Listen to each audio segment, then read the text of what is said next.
Hello, Sagittarius. It's umomgtarot, and this is your someone secretly doesn't want you to know this tarot card reading. We're having a look-sees using the zodiac sign cards, and then we're going to do a tarot spread. Figure out what the heck they're talking about. What exactly don't you want me to know? Me, as in Sagittarius. Okay. Alright. So here we go. Let's get started.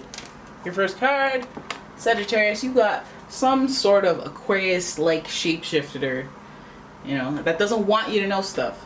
The energy is freedom-loving, rebellious, and idealistic, and technological. Air signs. Give you a lot to think about. Your next card. Oh my goodness. We got another air sign. We have Gemini, and the energy is communicative, mischievous, lively, witty, and informative. Stimulating exchange is possible. I feel like you're going to be getting intel, through conversation and communication. And finally, we have Pisces. The energy is wistful, endlessly loving, compassionate, and forgiving. It confuses and softens resolve. Hey Google, what does wistful mean?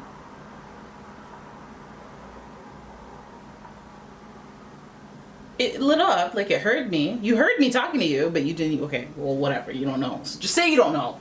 Don't just not respond. I saw it light up when I said, okay, well, whatever. I'm not about to argue with technology. Let's have a look at your tarot spread.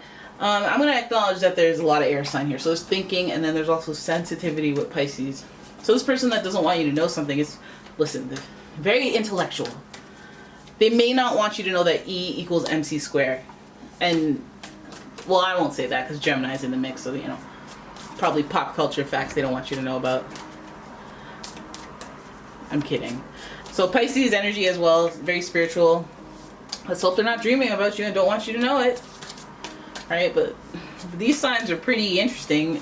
Like, these air signs are like, okay, communication, intellect, conversation, Pisces, sensitivities. Okay, well, let's have a look at your tarot spread, because that does not, you know, sure, you could be a little quirky, but let's have a look at what you... Oh!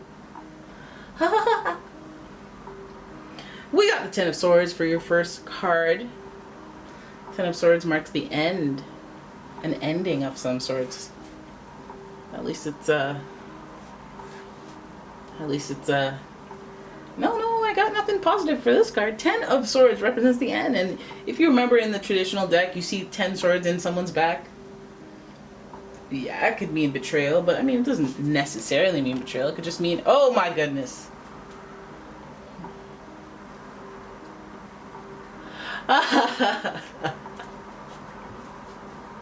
This is not the type of reading I like to do, but I'm not gonna just fake stuff and like pull whatever. This is what happened. We got the Ten of Swords followed by the Three of Swords in reverse, but you know what? Let me dry my tears, because when the Three of Swords is in reverse, I'm looking at you with a side eye. Okay, the Three of Swords speaks to a third-party situation, and that Ten of Swords, I didn't want it to mean backstabbing, but now, listen, there's some betrayal up in here, okay? And some people need to come clean. I'm not going to point the finger at you, okay? Because it may be them, you know? It might be them. It might even be them because they think you betrayed them. But dude, these two cards, no, sir. We got the Six of Pentacles. They're not sharing. Oh, hurt me. What's happening in your life? Why you guys? Then we've got the Sun. We got some Leo energy in here. Thank God. A little bit of a break from the negativity. You know? My goodness. Our first major arcana card. I get it. I see why you don't want. Listen, we all get weak. Two of Wands. We all get weak. Right? I really think this person, listen, this person's a Decepticon, somewhat of a succubus. It doesn't show anything necessarily negative about their traits. It just seems like a situation where circumstances led to other circumstances. You know, Aquarius energy, the need to be free. Gemini energy, just persuading people or being persuasive in general so that they can get what they want in life, which isn't bad. It's not a bad thing. But it is the thing. Now, with that, if they dilute their lifestyle to a Pisces energy, they'll be wishy-washy. You know, I know what they say about Pisces. You know, I know. A little wishy-washy, right? Maybe you thought you were in something, and then they were like, no, I didn't think we were in anything. And then you're like, oh my God. And then they're with someone else, and then you're like, oh my God, how did this, like, oh, I think there's a misunderstanding here. You know, the battle of the minds here with the Aquarius and Gemini energy is just, you thought this, I thought that, I want to be free. You want to be twins and, you know, be together. You got two sides to you. I got two people on my, you know. So, yeah, next of kin. We got the Ten of Swords here and the Three of Swords and the Six of Pentacles. The Six of Pentacles speaks to what should be about nurture, care, and sharing the wealth. Again, we already know this person doesn't want you to know certain things, and it might even hit you in the money area. You know, usually they're very generous with information. You'll be tipped off by them hiding stuff from you where they would have been generous with the information. Now they're kind of like tight-lipped. You'll notice that. I think there is a third-party situation going on, but I don't know how much involvement is within that. Maybe they're just friends right now, you know. But with you know, it's like, oh hey, oh yeah, no, we're cool. Yeah, we're cool. What are you cool for? Huh? Cause y'all didn't have no kids, didn't share no mutual friends, you know. I feel like this person, all it does is speak to their ego. I feel like this person is reaching out to other people and sharing with other people where they should be sharing with you. They're holding back this information and kind of, you know, adding layers of deception or layers of betrayal because they're not being honest with you, and they may be communicating with somebody else. There's still communication. There's still a lot of independence and a free will that is at play here. So I feel like, you know, what makes them kind of act like that is this Leo card. It's the only major arcana and the biggest theme. And the biggest theme of this card when it's in reverse is a lack of confidence, or somehow like something put a wrench in what's supposed to normally be a high confidence person, a carefree, high confidence person. And this could be the reason they act out. This could be the reason that there is a third party situation, because there's disappointment. And I feel like, you know, when you know you're being disappointing and you don't want to take accountability, then you start to blame it on other things and you can't take personal accountability. And usually it's because there's a lack of confidence in some area. It's like it's an insecurity somewhere.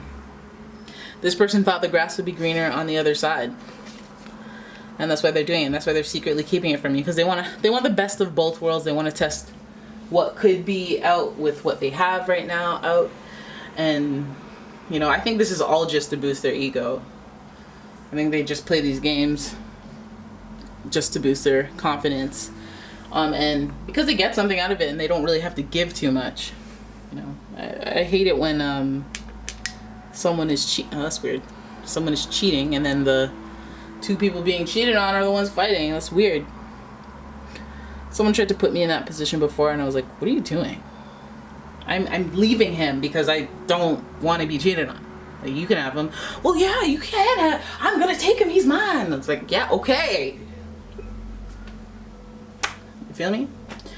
All right, but it looks like, you know, this person just seems, I don't want to say immature, but it seems like they have an agenda of their own.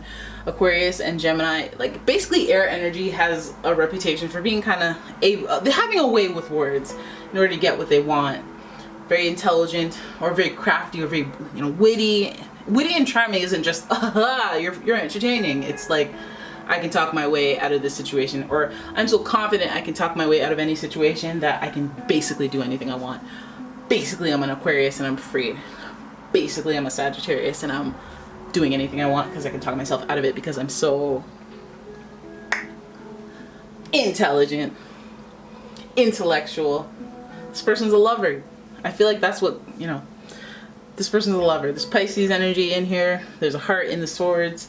This person, you know, this betrayal or this sadness or this disappointing factor about this person that they're hiding. You know, it's because they're a lover. Because they're a lover, which breeds insecurities, which their confidence level needs to be, you know, needed a little boost. So they need to dabble into something else to get that thing up there. Do that Leo thing that they do. and get the vibe up. And that's okay, because you're busted now, buddy. If you're a grass watcher, you're busted. And so now we all know you can stop turning tricks in the back of cars, because everyone's onto you, so you can stop that now. And, you know, be kind. Be kind to our dear Sagittarians. Right? So get out of the streets and into the home, into the household. And I'm going to wrap this reading up. That's it. That's your reading. I hope you guys enjoyed it. If you did, please give the video a thumbs up and subscribe to the channel. Leave a comment, share the video. And if you like your own personal reading, please check out the description for a link to my website, as well as a link to my Etsy shop. And I will see you in the next one. Bye-bye!